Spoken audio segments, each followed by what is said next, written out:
Perkenalkan, nama saya Kois Lukmanul Hakim dengan NIM 2130 2086 dari Prodi Hukum Ekonomi Syariah. Perkenalkan, nama saya Dewi Zatu Fitri dengan NIM 2130 2021 dari Prodi Hukum Ekonomi Syariah. Perkenalkan, nama saya Nova Purwadini, NIM 2130 269, Prodi Hukum Ekonomi Syariah. Di sini kami akan membahas tentang peradilan dalam hukum pajak. Pengadilan pajak adalah badan peradilan yang melaksanakan kekuasaan kehakiman bagi wajib pajak atau penanggung pajak untuk mencari keadilan terhadap sengketa pajak. Sengketa pajak yang dapat diajukan di pengadilan yaitu meliputi yang pertama, sengketa ketetapan pajak, yang kedua, sengketa keberatan pajak, yang ketiga, sengketa banding pajak, yang keempat, sengketa pengurangan penghasilan pajak. Administrasi peradilan pajak yaitu peradilan yang mana khusus menangani tentang sengketa perpajakan. Hal ini sebenarnya sudah diatur di dalam undang-undang yaitu nomor 14 tahun 2002 tentang peradilan pajak.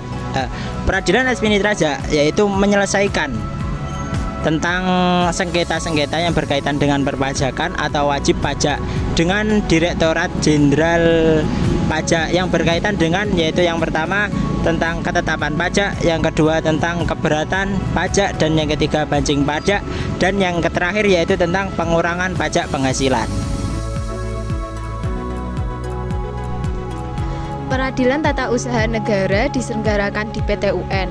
PT UN bertugas menyelesaikan sengketa tata usaha negara yang berkaitan dengan pajak seperti sengketa tentang surat keterangan pajak, sengketa tentang pencabutan izin, sengketa tentang pembekuan rekening bank. Ternyata yo peradilan hukum pajak itu wis diatur di undang-undang. Aslinya wis sih, tapi aku yo lagi ngerti, lek nggak salah iku yo ada sekurang-kurangnya nek telu. Nah, yang pertama itu di Undang-Undang nomor 14 tahunnya 2002 itu tentang peradilan perpajakan. Apa milih enggak sing nomor loro karo ketelu? Aku kok lali sih. Oh iya, sing nomor loro lek gak salah tentang keputusan Presiden nomor 23 tahun 2003 tentang Sekretariatan Pengadilan Pajak. Pilih gak sih nomor telu? Oh iya, nomor telu tentang Peraturan Menteri Keuangan nomor 122 garis miring PMK nomor 1 garis miring 2018 tentang organisasi dan tata kerja Sekretariat Pengadilan Pajak. Oh, berarti aslinya wis ono suwe yo, tapi gak ngerti aja. Iya. Ternyata akeh yo. Nah, kok ternyata di negara hukum iki, di undang-undangnya ternyata wis ono yo kabeh. Berarti perpajakan yo sing undang-undang. Iya. Ada 3 kuwi mau yo. Iya. Oh ya.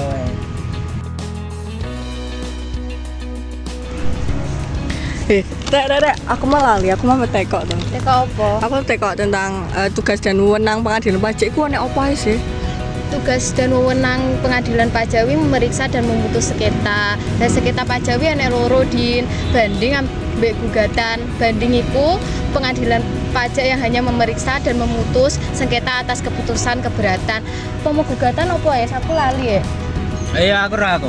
Sebenarnya itu kan bener, anak memutuskan dan memeriksa itu tertera di pasal 31 UU PP tentang Undang-Undang Peradilan Pajak. Nah, tentang gugatan itu terletak di pasal 23 ayat 2 di Undang-Undang P, yaitu tentang kurang-kurangnya tentang pengadilan pajak yang memeriksa dan memutus sengketa atas pelaksanaan penagihan pajak atau keputusan pembetulan atau keputusan lainnya sebagaimana dimaksud dalam yang saya sebutkan tadi, yaitu tentang di di pasal 23 ayatnya 2. Nah, itu gimana? Oh, oke. Terima kasih ya. Udah paham ya? Paham. Oke. Oh iya, aku tekok barang. Apa enak sih gak sih sanksi sing gawe wong sing gak bayar pajak, apa sing wong gak taati peraturan pajak iku terus karo bayar pajak jatuh tempo iki enak gak sih sanksi-sanksine? Oh iya, iku ono kabeh iku wis diatur di dalam undang-undang di peradilan hukum pajak mau lho. Nah, contohnya iki di dalam iki pasal nomor 7 UU KUP iku isinya ngene nek gak salah ya. Sanksi denda yang dikenakan pada wajib pajak yang tidak memenuhi batas waktu melaporkan surat pemberitahuan pajak, di mana batas waktu Yang dimaksud adalah batasan waktu untuk melaporkan SPT sebagaimana yang telah tercantum dalam pasal 3 ayat 3 KUP, yaitu sebagai berikut. Nah, contoh-contohnya seperti inilah intinya, kurang lebih seperti itu. Nah, ada lagi yaitu saksi pasal 8 UU KUP tentang itu. Ngerti gak sini? Di sini ini tentang di dalamnya dijelaskan wajib pajak membetulkan SPT tahunan yang mengakibatkan utang pajak menjadi lebih besar. Wajib pajak akan terkena sanksi administrasi berupa bunga sebesar tarif bunga per bulan atas jumlah pajak yang kurang dibayar. Nah, pasal 8 ayat 2A itu juga wajib pajak membetulkan sendiri SPT masa yang menyebabkan utang pajak menjadi lebih besar akan terkena sanksi administrasi berupa bunga sebesar tarif bunga per bulan atas jumlah pajak yang kurang dibayar.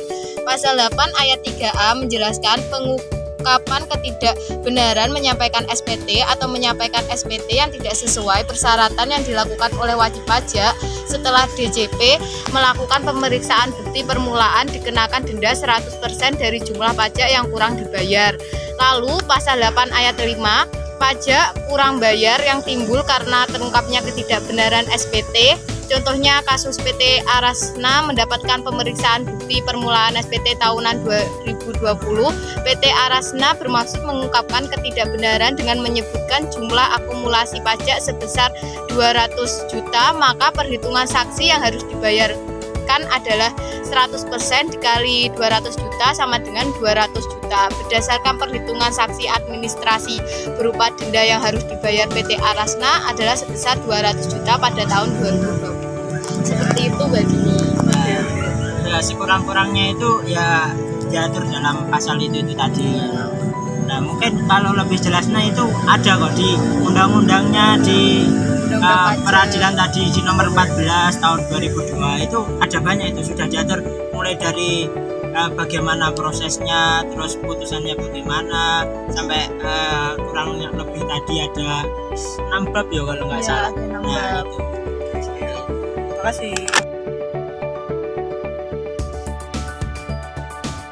Penyelesaian sengketa pajak pada peradilan pajak dalam proses gugatan, yaitu yang pertama, pengajuan surat gugatan dari penggugat, yaitu yang kedua, permintaan surat tanggapan kepada tergugat, itu kurang lebih 14 hari setelahnya. Yang ketiga yaitu surat tanggapan dari tergugat. Selanjutnya, surat tanggapan dikirim oleh pengadilan pajak kepada penggugat dalam kurun waktu 14 hari setelahnya. Selanjutnya, surat bantahan dari penggugat dalam kurun waktu 30 hari setelahnya. Selanjutnya, surat salinan surat bantahan dikirim oleh pengadilan pajak kepada tergugat dalam kurun waktu 14 hari setelahnya. Selanjutnya berkas sengketa siap sidang, kemudian dilanjutkan proses persidangan, lalu putusan pengadilan pajak. Dari berkas sengketa persidangan ke putusan pengadilan itu berjarak 3 bulan. Pelaksanaan putusan pengadilan pajak 30 hari terhitung sejak tanggal diterimanya putusan.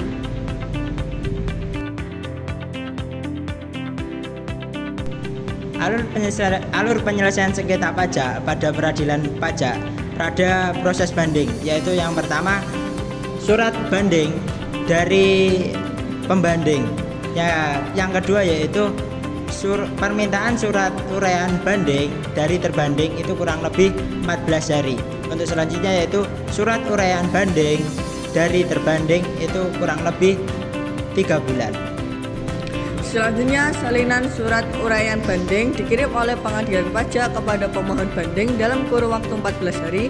Selanjutnya, surat bantahan dari pemohon banding dalam kurun waktu 30 hari. Selanjutnya, salinan surat banding dikirim oleh pengadilan pajak kepada terbanding dalam kurun waktu 14 hari. Selanjutnya berkas sengketa siap sidang, yang kemudian dilanjutkan proses persidangan lalu putusan pengadilan, kurang lebih berjarak 6 bulan. Selamat menonton video klip dari kami. Bila ada kurang lebihnya kami mohon maaf. Sekian dan terima kasih.